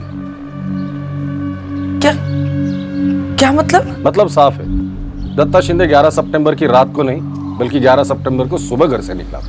मैंने कहा ना आपसे कि वो 11 की रात को मेरे साथ झगड़ा करके निकले, और अब 11 की सुबह क्यों बोल रहे हैं? क्योंकि रात वाली बात तो झूठ थी जो तुमने उस वक्त हमसे कही थी, और ये तुम्हारे चेहरे पर साफ दिखाई दे रहा है इस वक्त भी। इन्वेस्टिगेशन का एक रूल होता है, सस्पेक्ट के चेहरे को पढ़ना। तो उसकी नर्वसनेस आपके पकड़ में आ गई और आपने जज कर लिया कि वो झूठ बोल रही है, लेकिन कोई ठोस सबूत नहीं था उसके खिलाफ आपके पास? ठोस सबूत नहीं, हमारे पास कुछ भी नहीं था। एक तरफ था यवतमाल और बनियन वाला एंगल जो इस दत्ता शिंदे केस में एक्चुअल फिट नहीं बैठ रहा था, और दूसरी तरफ और एक एंगल मजबूती से उभर कर सामने आ रहा था जो दत्ता शिंदे के गायब होने की तरफ इशारा कर रहा था। पर ये दत्ता शिंदे के गायब होने को कैसे एक्सप्लेन करता है गोखले? पता नहीं सर, पर अजीब बात है ना, सीमा शिंदे के फोन रिकॉर्ड्स दिखाते हैं कि वो भी उसी रूट पर ट्रेवल कर रही थी जहां खिचड़ी के ये 4 यार ट्रेवल कर रहे थे, और शायद ये सीमा उस खिचड़ी का 5वां एलिमेंट थी सर।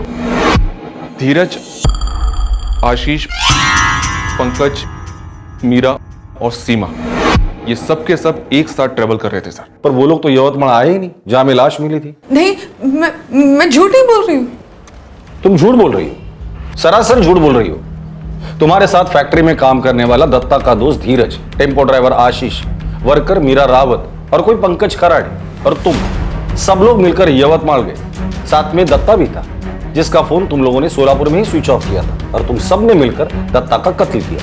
नहीं, तुम सबके कॉल रिकॉर्ड्स है मेरे पास। सीमा, तुम फंस चुकी हो, इस मर्डर में तुम भी शामिल थी, और वो बनियन के ब्रांड के बारे में तुमने हमसे जानबूझकर झूठ बोला था। नहीं, मैंने वही बनियन आपको लाकर दिखाया था जो घर पर था। हो सकता है कि बनियन के बारे में हमसे सच बोला हो, पर यह भी सच है कि इस मर्डर में तुम शामिल थी। सीमा, कोई फायदा नहीं, फंस चुकी हो तुम। और वैसे भी वो मीरा ने हमें सब कुछ सच बता दिया है, बस हम तुम्हारे मुंह से सुनना चाहते हैं।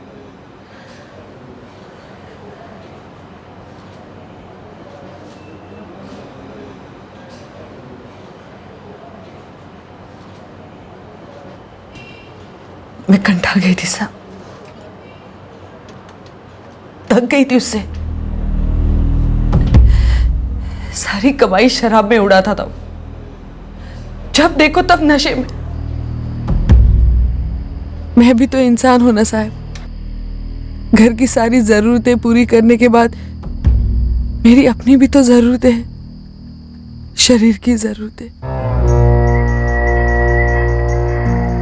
और जो जरूरतें मेरा पति नहीं पूरी कर पा रहा था वो धीरज पूरी कर रहा था।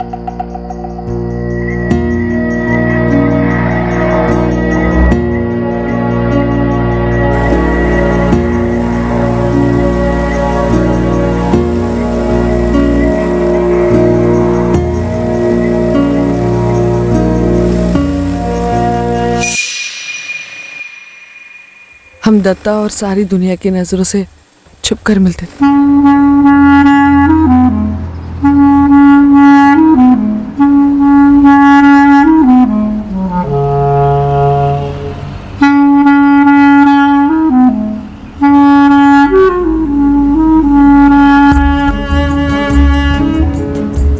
मेरी जरूरतें बढ़ने लगी, बदलने लगी। मैं धीरज से आगे बढ़ना चाहती थी।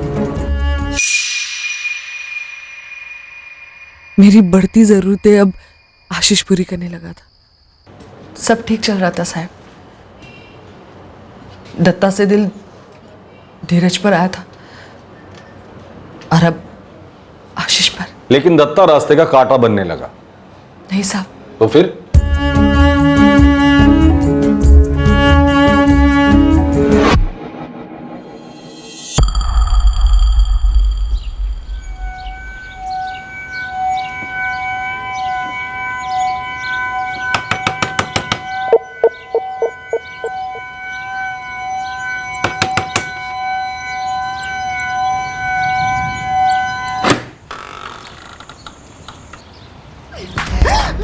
कसला धोखा रे? हाँ? और तू होता कौन है धोखेबाजी की बात करने वाला? यार वो तेरा यार था, अब नहीं है। थक गई हूं तुझसे मैं, समझ गया? ए हाल तू बड़बड़ करू नको, मेरे को गुस्सा मत दिला। ये चल जा रे आला मोटा गुस्सा वाला। देख, अगर मैं धोखा दे रही हूं ना तो सिर्फ अपने पति दत्ता को। तुझे चलने की कोई जरूरत नहीं है। अच्छा, अगर दत्ता को पता चला तो उसे सिर्फ जलन तो नहीं होगी। सोच, अगर उसको पता चलेगा कि उसके पीठ पीछे उसकी पत्नी, उसके बच्चे की मां एक नहीं दो मर्दों के साथ सोती है, और वो भी उसके पहचान, धीरज और आशीष। मतलब धमकी दे रहा है तू मुझे? हाँ, धमकी दे रहा है, डरा रहा है मुझे तू? हाँ, उस आशीष को साइड में करने का। अगर वो तेरे आसपास भी दिखाई दिया ना तो तू तो गई काम से। और एक बात याद रख, मैं वो दारू में डूबा दत्ता नहीं हूं।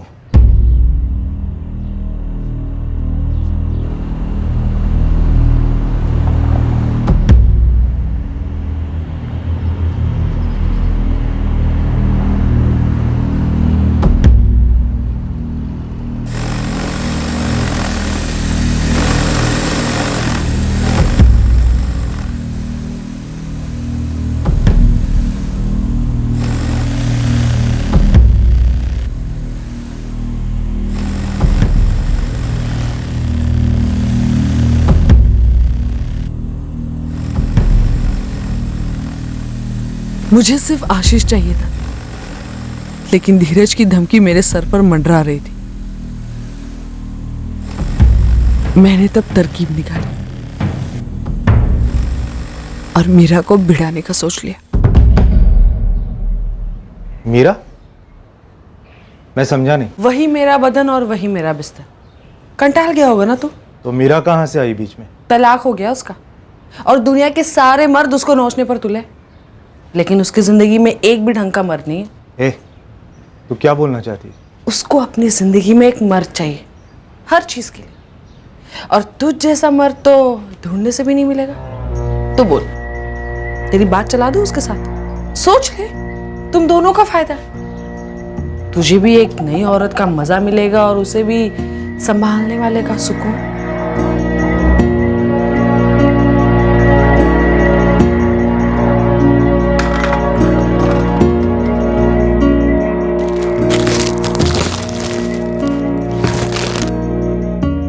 अरे वाह, साड़ी तो बहुत मस्त है रे। मीरा, जब तू खुश होती है ना, तेरा ये स्माइल आता है, बहुत जबरदस्त लगती है। हमेशा ऐसी रहे। मेरी तरकीब काम कर गई साहब। मीरा और धीरज की सेटिंग हो गई, और मेरी और आशीष की भी अच्छी चलती गई। तो इस सब सेटिंग के बीच दत्ता बीच में कहां से आ गया? मुझे डर था साहब कि किसी दिन धीरज खुन्नस ना निकाल दे, इसलिए मैंने उसकी जोड़ी मीरा के साथ बना दी। उसने धोखा नहीं दिया साहब। पता नहीं वो कौन था जिसने दत्ता के कान भरे।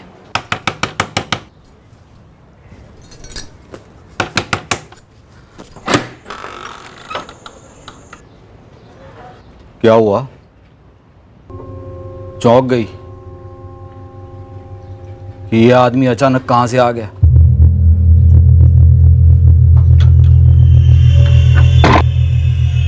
धीरज, हैं? मेरा दोस्त धीरज, ये पीठ के पीछे, और वो आशीष, हैं? टेम्पो वाला, वो भी, सब के सब मेरे पीठ के पीछे। मैं शादी करके तेरे को इधर सोलापुर लाया, तेरे को ये घर दिया, बच्चा दिया, तेरे को काम पे भी लगाया, और इन सब के बावजूद ये बेशर्मी, ये गंदगी है बंद। आज से ये हर जगह जानवरों के जैसा मुंह मारना बंद तेरा, नहीं तो तेरे को जंगल में ले जाके जंगली जानवरों को खिला दूंगा मैं, तेरे टुकड़े टुकड़े करके, समझे? मुझे कभी पता नहीं चला साहब कि किसने चुगली की थी, लेकिन की तो थी किसी ने।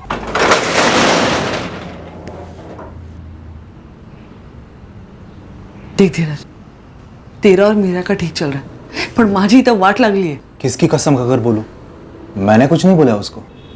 मुझे पागल कुत्ते ने काटा है जो मैं कुछ बताऊंगी दत्ता को। तू मुझ पे शक कर रही हो सीमा?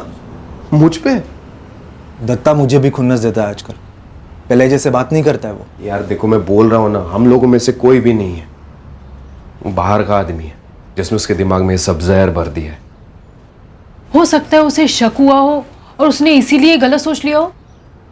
वो जो भी हो, लेकिन उसने मुझे मार डालने की धमकी दी है, पता है तुम्हें? देखो, इसका एक ही तोड़ है। देख धीरज, तेरा वो बहुत पुराना दोस्त है, उसके साथ खंबा लेके बैठ जा और उसको समझा कि ऐसा वैसा कुछ नहीं है, किसी आदमी ने उसके दिमाग में ये सब कचरा भर दिया। समझा उसको कि सीमा वहीनी एक सती सावित्री से कम नहीं है। उससे वो मान जाएगा? इतना भी लल्लू नहीं है वो। बिल्कुल भी नहीं। वो मुझ पर नजर रख रहा, और जब वो नहीं होता है तो कोई और है जो मुझ पर नजर रख रहा है, तो पटाने वटाने का तो सवाल ही पैदा नहीं होता। देखो, पटा तो ठीक है, और अगर नहीं पटा तो हमें अगला कदम उठाना पड़ेगा। अगला कदम मतलब क्या है? मतलब आखिरी कदम, दत्ता खत्म, उसका मर्डर करना पड़ेगा और किसी दूर के जंगल में जाके उसकी लाश फेंकनी पड़ेगी। अरे जंगली जानवर खा जाएंगे, और अगर नहीं भी खाया ना तो भी उसकी लाश को कोई नहीं पहचान पाएगा कि वो दत्ता है, और यहां सोलापुर का है वो। आई शपथ दत्ता, किसी ने ना तेरा दिमाग फिरा दिया है। अरे सीमा वहीनी है मेरी। तूने ये बात सुन के भी कैसे ली रे, जिसने भी ये गंदी बात बोली है? मैं और वहीनी? ये सब बकवास है। तू झूठ बोल रहा है धीरज। अरे जब सीमा वहीनी मेरे सामने बैठकर रोते हुए ये सब बोल रही थी ना, मेरे को ना ऐसा लगा ना कि तेरे कान के नीचे एक बजा दो। तेरे को पता है ना मेरा और मीरा का चल रहा है। अरे हम दोनों शादी करने वाले हैं। क्या तू उस मीरा के साथ? और नहीं तो क्या। और ऊपर से तूने वहीनी को उस टेम्पो ड्राइवर आशीष के साथ जोड़ दिया। लेकिन वो आशीष मेरे घर में आता रहता है, झूठ नहीं बोल रहा हूं मैं। वो तेरे घर में आता जाता है, लेकिन वो क्यों आता है तेरे को पता है क्या? नहीं मालूम मेरे को। ये आशीष की माँ को ना कैंसर हो गया, तो उसको 15,000 की जरूरत थी, और इसलिए उसने सीमा वहीनी से पैसे मांगे, और इंसानियत के खातिर सीमा वहीनी ने उसको उधार में पैसे दिए। ये कब हुआ? कब की बात है ये? कुछ 6-7 महीने हो गए होंगे। मेरे को कुछ भी नहीं बोला वो। तू बात सुनने के लिए कभी होश में रहता है क्या? वो आशीष ना एक झटके में वहीनी को पैसे लौटा नहीं पा रहा था, इसलिए वो चिंदी चिंदी करके उसको पैसा दे रहा था। कभी 500 दिया, कभी 200 दिया, कभी 100 दिया। मैंने और मीरा ने उसको दम दिया, बोला उसको जा वहीनी के पैसे दे, और इसलिए वो पैसे देने के लिए ना तेरे घर आता जाता रहता है। हाँ तो फैक्ट्री में क्यों नहीं देता था पैसे वो? फैक्ट्री में तेरे जैसे जलन खाऊ मूर्खों की कमी है क्या? बात तो कुछ पता नहीं, लेकिन अपनी एक अलग से स्टोरी बना देंगे तेरी तरह। किसी ने ना तेरे कान में जहर डाल दिया है। तेरी देवी जैसी पत्नी है, एक प्यारा सा बच्चा है, और तू पी पी के उनको जीते जी मार डाल रहा है। यार धीरज, मैं भी कभी कभी सोचता हूं कि ये मुझे छोड़ देनी चाहिए दारू, लेकिन मुझसे नहीं छूटती। ऐसा नहीं है कि मुझे पता नहीं है कि ये गंदी चीज़ है, मैं जानता हूँ ये गंदी चीज़ है, लेकिन मेरे से छूटती नहीं है यार। मैं भी तो पीता हूं ना तेरे साथ। माना कि तू हद से ज्यादा पीता है, पर ये शराब की लत छूट भी तो सकती है। कैसे रे?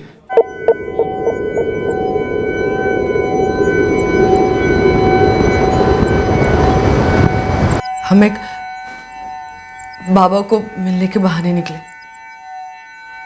मतलब धीरज ने दत्ता को मना लिया था कि वो बाबा उसकी दारू छुड़ा देगा। हम सब दत्ता के साथ गए ताकि उसे लगे कि हम सब उसका भला चाहते। दत्ता, अरे ले, बाबा ने खुद बोला है आज आखिरी बार उसे जी भर के पीने दे, क्योंकि आज के बाद ना दोबारा तू दारू की तरफ देखेगा भी नहीं। ले पी लो, आज मैं भी आपको नहीं रोकूंगी।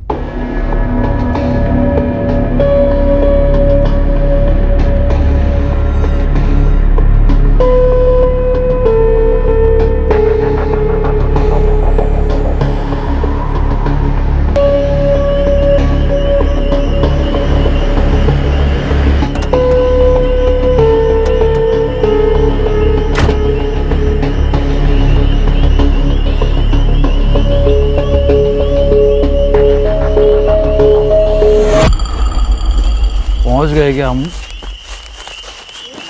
बाबा कुछ है? बाबा मेरे को दिखाई क्यों नहीं दे रहे? आश्रम कहाँ है उनका? ए धीरज, सीमा कुछ है? और मीरा कहाँ है? वो पीछे से आ रहे। तू चल मेरे साथ। पहले ना हम दोनों मिलेंगे बाबा से। ये बाबा इधर ही है, जंगल के अंदर।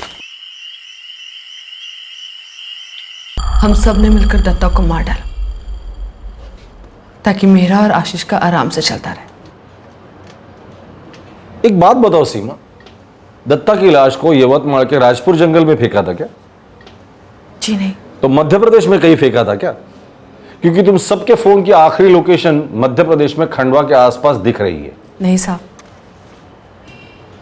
हमने दत्ता को नागपुर के पास रामटेक जंगल में मार डाला। सुनो, मैंने दत्ता को मना लिया है। इस रविवार को हम बाबा से मिलने जाएंगे। First class. आशीष, हम दत्ता को यहाँ सोलापुर में नहीं मार सकते और ना ही उसे इस तेरे टेम्पो में लेके जा सकते, तो हमें एक ढंग की भाड़े की गाड़ी लगेगी। देखो वो सब मेरे ऊपर छोड़ दो। मेरा एक दोस्त है जिसकी खुद की गाड़ी है और वो आदमी भी भरोसे वाला है। पंकज ना? शायला, तुझे पंकज के बारे में कैसे पता? मुझे कैसे मालूम? मतलब क्या तूने ही तो मुझे बताया था उसके बारे में। मैंने कब बोला? अरे उस दिन नहीं क्या तूने मुझे उसके बारे में बताया? क्या बात कर रहा है? एक बात याद रखना पंकज, आशीष को हमारे बारे में कुछ भी पता नहीं चलना चाहिए। तुमसे ज्यादा मुझे फिक्र इस बात की। आशीष मेरा बचपन का दोस्त है, तो तुम भी अपना मुंह बंद रखना। ऐसा हो ही नहीं सकता कि मैं तुझे पंकज के बारे में बताऊं। तो मुझे क्या सपना आया था कि पंकज नाम का तेरा कोई बचपन का दोस्त है जो किसी ट्रैवल वाले की टैक्सी चलाता है? तूने ही तो बताया था मुझे। क्या हो गया तेरी याददाश्त को आशीष? अरे छोड़ो यार, अपने प्लान पे ध्यान दो। दत्ता को कहाँ खत्म करना है उसके बारे में सोचते, और फिर उसे कहाँ ठिकाने लगाना है ये भी सोचना है।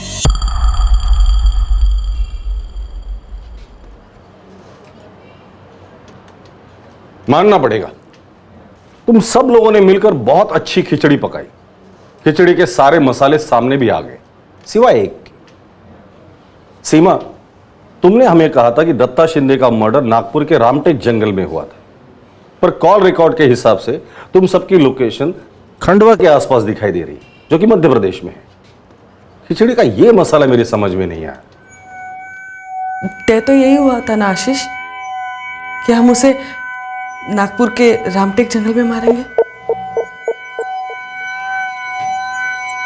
सर, हमने दत्ता को खंडवा के पास के जंगल में मार डाला और उसकी लाश वहीं फेंक दी। हाँ मतलब प्लान तो यही बना था, रामटेक नागपुर का, लेकिन हमने रास्ता बदल दिया। मतलब मैंने और आशीष ने सोचा कि आउट ऑफ स्टेट जाए तो बेस्ट रहेगा, सेफ रहेगा। ताकि आप लोग हम तक कभी पहुंच नहीं पाओगे। हाँ देशमुख जी, आप सही बोल रहे हैं। 16 सितंबर को यहाँ पास के जंगल में हमें एक आदमी की लाश मिली थी। हमने लाश के फोटोग्राफ्स ले लिए थे, लेकिन उसका चेहरा थोड़ा बहुत पहचान में आ रहा था। उतना याद नहीं है कि लाश की फोटो और डिटेल्स हमने सोलापुर भेजी भी थी या नहीं। हमने एक हफ्ते वेट किया और फिर हमने उस लाश का अंतिम संस्कार कर दिया। ठीक है, लाश के फोटोग्राफ्स हमें भेज दीजिए। दत्ता शिंदे की लाश मर्डर के 5 दिन बाद वो बनियान हमें सोलापुर तक ले गई थी। वैसे देखा जाए तो कंप्लीट मिसलीड थी, गलत रास्ते पर थे हम लोग।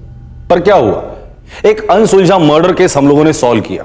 आपको क्या लगता है कि अगर वो मिसलीड नहीं मिली होती तो दत्ता शिंदे मर्डर केस कभी सॉल्व नहीं होता, अनसुलझा ही रहता? नहीं सर, बिल्कुल नहीं रहता। करेक्ट। वैसे देखा जाए तो यह केस बहुत ही पेचीदा था, रिश्ते और धोखेबाजी की अच्छी खासी खिचड़ी थी। पर क्या हुआ, सक्सेसफुली क्लोज हुआ। और अब ये यवतमाल में लाश मिली है, उसका केस जब तक सॉल्व नहीं होता हम लोग चैन से नहीं बैठेंगे। इन्वेस्टिगेशन का मंत्र समझ लीजिए, कभी भी गिव अप मत करना। क्रिमिनल के इस भ्रम को तोड़ते रहिए कि वो जुर्म करके बच के निकल सकता है। दत्ता शिंदे की पत्नी सीमा शिंदे, धीरज साने, मीरा रावत, आशीष कोठारे और पंकज खरड़े को आईपीसी की धारा 302 के तहत हत्या के लिए, धारा 201 के तहत सबूत मिटाने के लिए और धारा 34 के तहत कॉमन इंटेंशन के लिए गिरफ्तार किया गया है। सभी आरोपी इस वक्त जुडिशियल कस्टडी में हैं और ट्रायल का इंतजार कर रहे हैं। फिर मुलाकात होगी अगले एपिसोड में एक और चौंका देने वाले केस के साथ। इस तरह के और भी एपिसोड देखने के लिए हमारे चैनल को सब्सक्राइब करें और बेल आइकन दबाना ना भूलें।